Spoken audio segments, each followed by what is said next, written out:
പാപപരിഹാരം നൽകുന്നവനും വെടിപ്പാക്കുന്നവനും ഞങ്ങളുടെ അകൃത്യങ്ങൾ ക്ഷമിക്കുകയും തുടച്ചു നീക്കുകയും അവയെ ഓർക്കാതിരിക്കുകയും ചെയ്യുന്നവനുമായ ദൈവമായ കർത്താവേയും സ്നേഹപൂർവമായി നിന്റെ കാരുണ്യത്താൽ അസംഖ്യങ്ങളായ എൻ്റെ മഹാപാപങ്ങളെയും വിശ്വാസികളായ നിന്റെ സകല ജനത്തിന്റെ പാപങ്ങളെയും മായ്ച്ചു കളയണമേയും.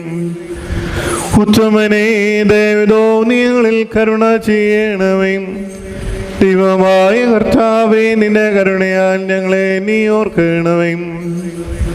എൻ്റെ കർത്താവേ, നിന്റെ മഹാകരുണയാൽ തന്നെ ഞങ്ങളെ മാതാപിതാക്കന്മാരുടെയും സഹോദരീ സഹോദരങ്ങളുടെയും നേതാക്കന്മാരുടെയും ഗുരുക്കന്മാരുടെയും മരിച്ചുപോയവരുടെയും വിശുദ്ധിയും മാത്രമുള്ള നിന്റെ വിശുദ്ധ സഭയുടെ പ്രജകളായ വിശ്വാസ